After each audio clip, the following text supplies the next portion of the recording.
13वीं सदी के वक्त तुर्क कबीलों की शक्ल में रहते थे। ये तमाम कबीले खाना बदोश थे। जहाँ सरसब्ज इलाका और पानी नजर आया वहीं खैमे गाड़कर डेरा डाल लिया करते। उन कबीलों में एक कबीले का नाम काई कबीला था। काई कबीला बाकी कबीलों से कुछ बड़ा और ताकतवर था। सुलेमान शाह उस कबीले के सरदार थे।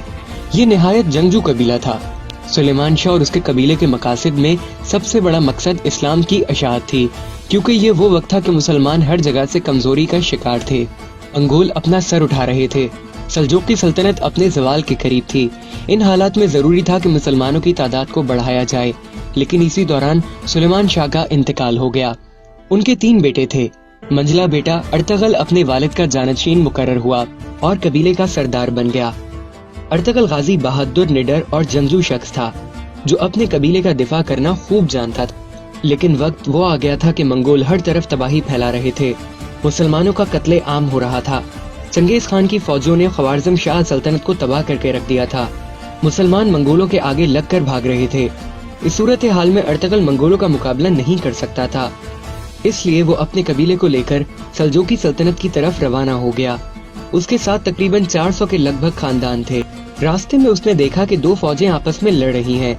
उसने सोचा कि किसी एक का साथ देना चाहिए। कुछ सोचकर उसने जो फौज हार रही थी उसका साथ दिया और अपने थोड़े सिपाहियों के साथ मुखालिफ फौज पर अचानक और बहुत तेज हमला करवाया। वो फौज डर गई और समझी कि सामने वाली फौज को कहीं से मदद मिल गई है, और वो फौज जीतते जीतते हार मान गई। बाद में मालूम हुआ कि जिस फौज का साथ दिया गया था ये सल्जूकी सुल्तान अलाउद्दीन की फौज थी।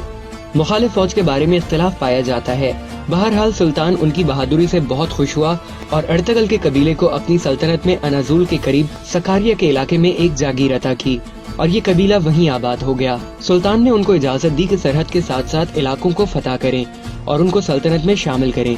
ये इलाका बाज़ंतीनी ईसाई सल्तनत के बिल्कुल साथ जुड़ा हुआ था। अर्तगल ने कुछ ही अरसे में अपनी शुजाअत और बहादुरी का सिक्का बिठा दिया। उन फतूहात का नतीजा ये हुआ कि बाकी बहुत से तुर्क कबाइल भी अर्तगल के साथ मिल गए और उसे अपना सरदार तस्लीम कर लिया। अर्तगल सुल्तान अलाउद्दीन के नायब के तौर पर भी लड़ता रहा और उसकी ताकत में दिन ब दिन इजाफा होता गया। अर्तगल ने बाज़ंतीनी सल्तनत के एक बहुत बड़े मुतहदा लश्कर को शिकस्त दी। मुद्दतों उस जागीर को हासिल करने के लिए मुसलसल जंगें लड़ते रहे और 1281 में 90 बरस की उम्र में अर्तगल का इंतकाल हो गया। उसके जानशीन उसका एक बेटा उस्मान गाजी था। उस्मान अपने वालिद की तरह पक्का मुसलमान, बहादुर और हौसलामंद था। उसने भी फतूहात का सिलसिला जारी रखा। 1299 में सल्जूक सल्तनत बिल्कुल खत्म हो गई। उस्मान गाजी ने अपनी तमाम मफ्तूहा इलाकों में अपनी खुद मुख्तार हुकूमत का ऐलान कर दिया। यूं सल्जूकी सल्तनत से अलहदा उस्मानी सल्तनत कायम हुई। अमीर उस्मान गाजी ने बहुत से शहरों और किलों को फतह किया और यही शहर, जो कि बरसा का एक जिला था, को अपना दारुल हुकूमत बना लिया। सुल्तान उस्मान को सल्तनत का मिलना और एक मजबूत इस्लामी सल्तनत का कायम होना अल्लाह की मर्जी थी। उस सल्तनत के कायम होने के बाद मुसलमान मुत्तहिद होना शुरू हो गए। बुरसा की फतह के बाद सुल्तान उस्मान बीमार पड़ गए और 1326 में वफात पाई। जब सुल्तान उस्मान का इंतकाल हुआ तो सल्तनत का रकबा 16,000 मुरब्बा किलोमीटर था। 150 साल के अंदर अंदर ये दुनिया की सबसे बड़ी सल्तनत बन गई। सुल्तान मोहम्मद फातेह ने कुस्तुनतुनिया फतह करके नबी करीम सल्लल्लाहु अलैहि वसल्लम की हदीस भी पूरी कर दी और अपने बेहतरीन होने का सबूत दिया। सल्तनत उस्मानिया के नवे सुल्तान सुल्तान सलीम अव्वल ने मिस्र में मौजूद अब्बासी खिलाफत खत्म करके अपनी खिलाफत का ऐलान किया और सुल्तान सलीम अव्वल सल्तनत उस्मानिया के पहले खलीफा बन गए। ये सल्तनत 623 साल कायम रही और 1922 में खत्म हो गई। सुल्तान उस्मान के नाम से ही सल्तनत को सल्तनत उस्मानिया कहा गया। इंग्लिश में इसे ओस्मान एम्पायर कहते हैं।